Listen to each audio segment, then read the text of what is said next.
Chicago, late 1970s. If you lived in the Norwood Park neighborhood, you knew John Wayne Gacy. He was a successful construction contractor, a local precinct captain for the Democratic Party, and a man who hosted legendary neighborhood block parties. But his most famous role was Pogo the Clown. Gacy would dress up in full makeup and costume to perform at children's hospitals and charity events. He was a pillar of the community, a man who seems to have a heart of gold. No one suspected that the man who brought joy to children was spending his nights hunting the young men of Chicago. He used his status and his friendly neighbor persona to create a mask that was nearly impossible to see through. 2:30 to 5 minutes, the trap and the handcuff trick. Gacy's method was as calculated as it was cruel. He often found his victims at bus stations or by offering them high-paying construction jobs at his company. Once he got a young man back to his house, he would show off his magic tricks. His favorite was the handcuff trick. He would show the victim a pair of handcuffs and challenge them to try them on, claiming he could show them how to escape. But once the clicks echoed through the room and the metal was tight, the game changed. The friendly neighbor disappeared and a monster took his place. Between 1972 and 1978, at least 33 young men fell for this trap. They went into the house on Summerdale Avenue thinking they had found a job opportunity. They never walked out. The beginning of the end came in December 1978. 15-year-old Robert Peast was working at a local pharmacy when he told his mother he was going to talk to a contractor for a summer job. He never returned. Because Robert came from a stable, middle-class family, the police didn't dismiss him as a runaway. They went straight to the contractor, John Wayne Gacy. When detectives entered Gacy's home, they noticed a smell, a thick, sweet, decaying odor that Gacy claimed was a sewage problem. But the detectives weren't convinced. They noticed that the floor in the crawl space beneath the house seemed disturbed. While Gacy was at the police station being questioned, a team of investigators began to dig. What they found wasn't a sewage issue, it was a mass grave. Because Gacy was too lazy to dispose of the bodies elsewhere, he had buried 26 of his victims in the dirt beneath his own living room. As the bodies were pulled one by one from beneath the house, the scale of Gacy's evil became clear. He had literally been sleeping, eating, and hosting parties on top of a graveyard. In court, Gacy tried to plead insanity, claiming he had multiple personalities, but the meticulous way he hid the bodies proved he knew exactly what he was doing. Gacy was sentenced to death and spent 14 years on death row before his execution in 1994. Even at the end, he showed no remorse, famously spending his time painting haunting portraits of clowns. He is a terrifying reminder that monsters don't always look like monsters. Sometimes they wear face paint, they throw the best parties, and they are the most respected people in your neighborhood.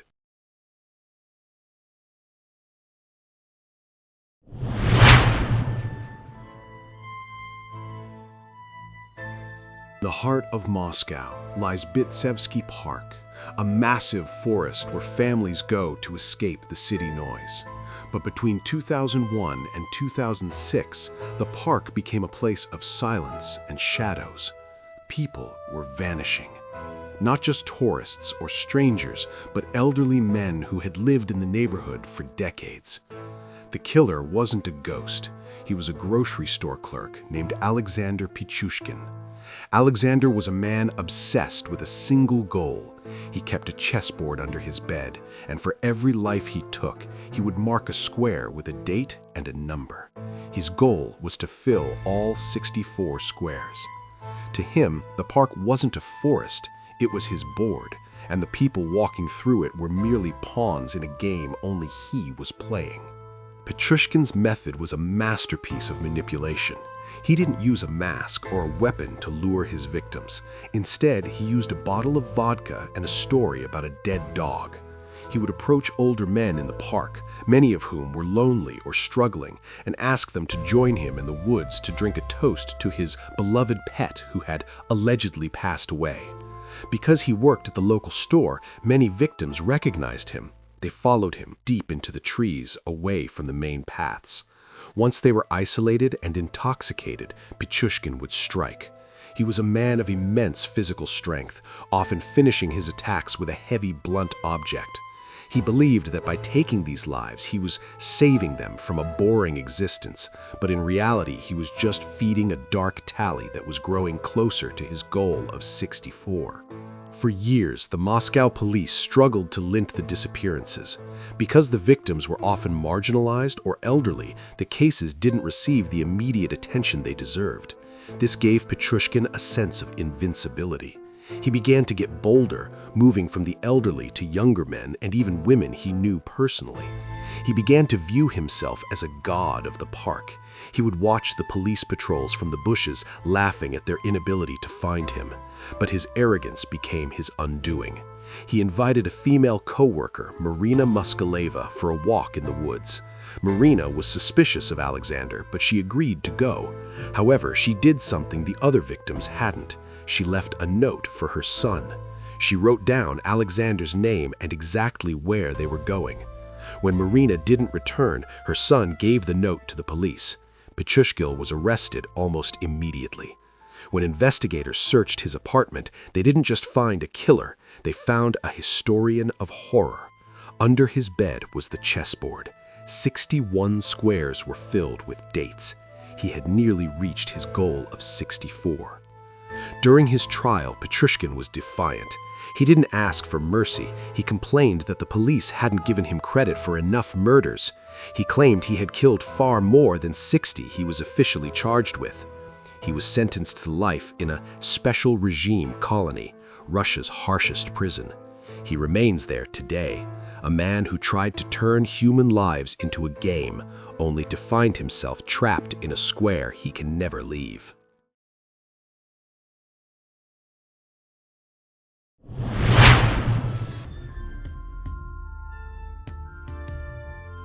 Deep within the Belonglo State Forest in New South Wales, Australia, the trees grow thick and the silence is heavy.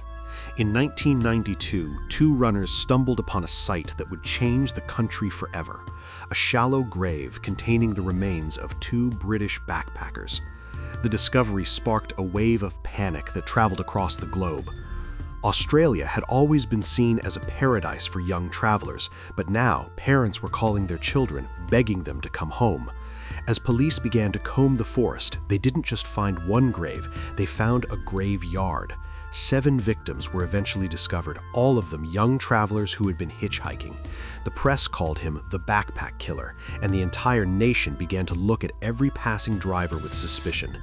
Who was the man who turned a beautiful forest into a hunting ground? The killer wasn't a traveler himself, he was a local. Ivan Milat was a road worker who spent his days repairing the very highways his victims used. He was a man who knew the bush perfectly. He knew which trails lead nowhere and which areas were never patrolled. Milat's tactic was simple but effective. He would drive his 4WD vehicle along the highway looking for lone pairs of hitchhikers. He was friendly, offering a lift and a cool drink. But once he veered off the main road and into the Belonglo State Forest, the trap snapped shut. Milat didn't just kill for the sake of it, he was a sport killer. He would hunt his victims through the brush, using them for target practice. He was a man who felt powerful only when he was in total control of another human being's life. The police had no leads until a man named Paul Onions called from halfway across the world. Years earlier, while backpacking in Australia, Paul had been offered a ride by a man who called himself Bill. During the drive, Bill pulled a gun and a set of ropes. Paul didn't freeze. He jumped out of the moving car and ran across the highway, narrowly escaping into the arms of a passing motorist. At the time, the police hadn't connected Paul's story to anything serious, but now, with bodies piling up in the forest, they flew Paul back to Australia. He was shown a lineup of photos, and without a second of hesitation, he pointed to the face of Ivan Milat. The ghost of Belonglo finally had a name. When police raided the Milat family home, they found a literal museum of horror. Camping equipment, clothing, and cameras belonging to the victims were tucked away in the rafters as trophies. What makes the Milat case truly disturbing is the family dynamic. Ivan was one of 14 children, many of whom were obsessed with weapons and lived by a code of silence. Investigators realized that Ivan hadn't been acting in a vacuum. His brothers likely knew about his hobbies. Despite the overwhelming evidence, including the victim's property in his house, Ivan Milat never confessed. He maintained a smug, arrogant grin throughout his trial, even as he was sentenced to 7 consecutive life terms. Ivan Milat died in prison in 2019, taking many secrets to his grave.